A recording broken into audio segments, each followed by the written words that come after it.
Hello friends, अगर बिहार दौड़ Bihar police बंद से बिहार किसी भी एग्जाम से तैयारी कर रहे हैं तो न्यूटन की गति के 3 नियम हैं और यहाँ से एग्जाम्स में क्वेश्चन आते ही आते हैं। तो हम लोग आज तीनों नियमों का एग्जाम्पल को अच्छे तरीके से अध्ययन कर लेंगे और कोई भी एग्जाम्पल आए तो हम उसको बनाने में सक्षम रहेंगे। ठीक है, चलिए स्टार्ट करते हैं। न्यूटन ने अपनी गति के नियम अपनी किताब प्रिंसिपिया में दिया है। समझे, बुक याद रखिएगा, प्रिंसिपिया में लिखा था।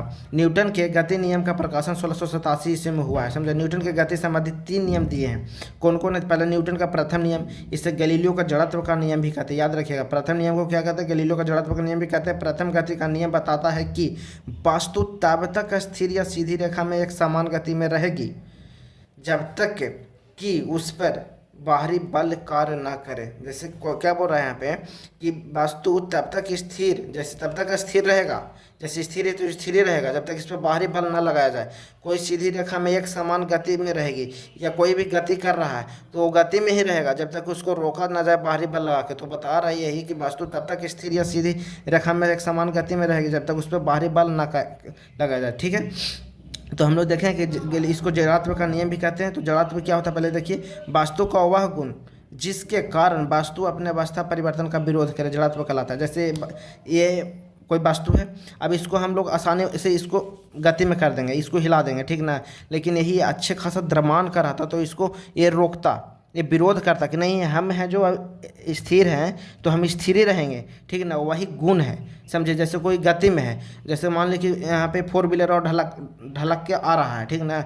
तो क्या वो अपने गति में रहना चाह रहा है लेकिन उसको बाहरी बल लगा के रोक रहे हैं। तो रोक जो वो भी तो बल लगा रहा है कि नहीं हम नहीं रुकेंगे। तो वही क्या होता है? जड़त्व होता है। जैसे ये स्थिर है तो स्थिर ही रहने का कोशिश कर रहा है तो विराम का जड़त्व हो गया, और कोई गति में है तो गति में रहने का कोशिश कर रहा है तो वो क्या गति का जड़त्व हो गया। ठीक है, तो उसको हम लोग आगे समझेंगे। जैसे जड़त्व वस्तु के द्रव्यमान तथा त्रिज्या पर निर्भर करता है। जैसे जड़त्व वस्तु और द्रव्यमान, वस्तु के द्रव्यमान होता था त्रिज्या पर निर्भर करता है। जैसे कोई इसका द्रव्यमान बहुत कम है, ठीक ना, तो इसका जड़त्व बहुत कम है, इसको तुरंत इसको गति में कर दिए। और मान लीजिए बहुत बड़ा ट्रक खड़ा हुआ है, बहुत बड़ा पत्थर रखा हुआ है, तो उसका जड़त्व अधिक होगा। उसको आप गति में करके दिखाइए तो नहीं करिएगा, क्योंकि उसका जड़त्व अधिक है। या कोई चीज़ बहुत बड़ी चीज़ है, जैसे ट्रक गति में है और उसको रोक के दिखाइए, नहीं रुकेगा क्योंकि उसका गति का जड़त्व अधिक है, ठीक ना। तो यहाँ पे हम लोग देखेंगे, पहले देख लेते हैं एक विराम का जड़त्व देखेंगे, उसके बाद गति का जड़त्व देखेंगे। जैसे जड़त्व द्रव्यमान के समानुपाती होता है। याद रखिएगा, एक भारी पत्थर अधिक द्रव्यमान का हिलाना आसान है नहीं है, समझे। तो क्योंकि उसका द्रव्यमान अधिक है इसीलिए एक हल्की गेंद को कम द्रव्यमान को हिलाने में उससे ज़्यादा मतलब कि कठिनाई होगा कौन सा? एक भारी पत्थर को हिलाने में, ठीक ना। यहाँ पे इसको हटाइए।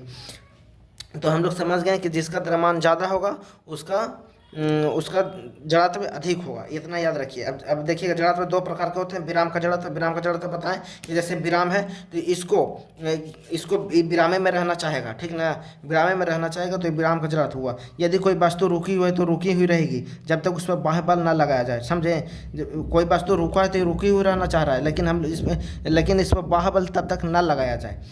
जैसे अभी देखिए यहाँ पे एग्जाम्पल है जड़त्व का।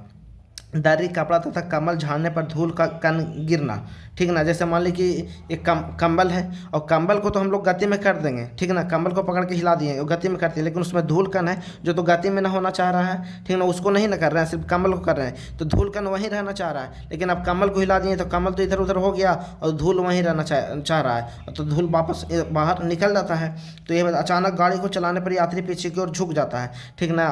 अचानक गाड़ी को चलाने पर यात्री पीछे की ओर झुक जाता है। जैसे कि आपका गाड़ी से तो पैर संपर्क में है तो गाड़ी आगे की ओर जा रहा है तो पैर भी आगे की ओर चला गया, ठीक ना। लेकिन ऊपर वाला जो धड़ है वो तो फ्री फॉल है, उसको तो गति में नहीं है तो इसलिए आगे झुक जाता है, ठीक ना। कांच में पत्थर मारने से फूट जाना और गोली मारने से छेद हो जाना, इस सब एग्जाम्पल याद रखिएगा, ठीक ना। बहुत जरूरी है, यही सब क्वेश्चन आता है। और क्या है? पेड़ हिलाने पर फल को नीचे गिरना, ये सब क्या है? ये सब एग्जाम्पल है न्यूटन गति का। तो ये हम लोग जड़त्व विराम का जड़त्व का मतलब कि देख लिया, विराम का जड़त्व देख लिया। अब यहाँ अगर कोई पूछे क्वेश्चन यहाँ से कि दरी, कपड़ा तथा कंबल झाड़ने पर धूल कण गिरना कौन सा न्यूटन गति का नियम है, तो बता देना है कि न्यूटन के प्रथम गति का नियम है, ठीक है। अब आगे हम लोग देख लेते हैं गति का जड़त्व, उसके बाद सेकंड नियम देखेंगे और थर्ड। पूछता है कौन कौन? पहले ये देखिए, ये पूछता है न्यूटन के प्रथम और थर्ड, ज़्यादा पूछता है, ठीक है। चलिए आगे स्टार्ट करते हैं हम लोग।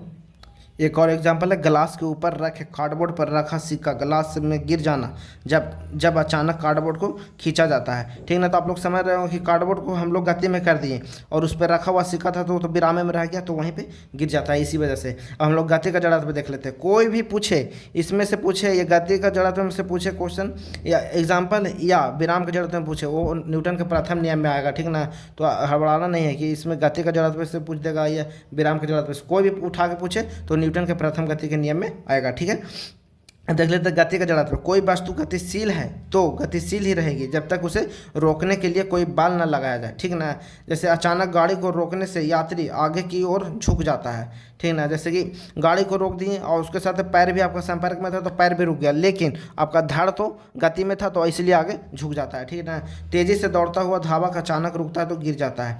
जैसे कि मान ली तेज़ी से दौड़ रहा है तो पैर को अचानक से रोक लिया, लेकिन ऊपर धड़ भी तो गति में था तो धड़ तो आगे ही जाएगा। ठीक है, तो इसी वजह से अगर कोई एग्जाम्पल पूछे तो ये न्यूटन के प्रथम में आएगा। ठीक है, न्यूटन के प्रथम नियम से हमें बल की परिभाषा मिलती है, याद रखिएगा। न्यूटन के प्रथम नियम से हमें बल की परिभाषा मिलता है। द्वितीय नियम देख लेते हैं, न्यूटन का द्वितीय नियम। यहाँ से कुछ नहीं आना है, जैसे F बराबर ma, याद रखिएगा कि यह संवेग परिवर्तन के दर को बताता है और अर्थात बल को प्रदर्शित करता है। इसे नियम द्वारा बल का समीकरण प्राप्त होता है, F बराबर ma। यही सब तो अब एक का उदाहरण है, छोड़िए। अब हम लोग थर्ड लॉ में देख लेते हैं, थोड़ा सा ई शब्द भी देख लीजिए। न्यूटन के दूसरे नियम से हमें बल का सूत्र प्राप्त होता है, F बराबर ma। और यहाँ से अगर कुछ ये याद रखिएगा, जैसे कराटे खिलाड़ी को ईंट तोड़ने के लिए अधिक चोट मारता है। ठीक ना, गेंद की तुलना में फर्श पर चोट अधिक लगता है। ये सब क्या है, न्यूटन के द्वितीय नियम में अगर पूछे तो यहाँ से भी क्वेश्चन उठा सकता है। ठीक है, आगे हम लोग देखिए यहाँ से बहुत ज़्यादा क्वेश्चन आते हैं। न्यूटन के तीसरा नियम यह संवेग संरक्षण को बताता है जो क्रिया को प्रतिक्रिया से होता है। इस बल की प्रकृति गुण क्रिया प्रतिक्रिया भी कहते हैं। इसके अनुसार प्रत्येक बल के बराबर तथा विपरीत दिशा में प्रतिक्रिया लगता है। ठीक ना, न्यूटन के तीसरे नियम से दो बातें स्पष्ट होती है। बल हमेशा जोड़े में होगा, क्रिया और प्रतिक्रिया दोनों अलग अलग वस्तु पर लगने वाला बल है। ठीक ना, नाव से उतरने पर नाव पीछे की ओर चली जाती है। क्या न्यूटन के तीसरा नियम का ऐसा उदाहरण है। जैसे कि आप नाव से उतरने पर नाव पीछे चली जाती है। क्यों? जैसे हम लोग नाव पर एक बल लगाते हैं, क्रिया का प्रतिक्रिया बल लगाते हैं। बंदूक से गोली चलाने पर झटका देती है। रॉकेट नीचे की ओर बल लगाता है, जिस कारण से वह ऊपर की ओर चला जाता है समझे। एक महिला कुएं से पानी खींच रही है तो रस्सी टूट जाने के कारण चोट लग जाती है। जमीन पर चलते समय जमीन पर चोट लगना, ये सब क्या है, न्यूटन के तीसरा नियम का उदाहरण है। इसको याद रखिएगा। बालू पर चलना कठिन है क्योंकि वहाँ प्रतिक्रिया बल कम है। ठीक ना, न्यूटन के तीसरे नियम से बल की प्रकृति का पता चलता है, तो इसको याद रखिएगा, बहुत ही इंपॉर्टेंट है, समझे, बहुत इंपॉर्टेंट है। इसको डिटेल में हम लोग नहीं समझ रहे हैं क्योंकि बहुत ज़्यादा लेंदी हो जाएगा, समझे ना। और हम लोग को सिर्फ फास्ट मोड में रिवीजन करना है, तो इसको याद रखिएगा।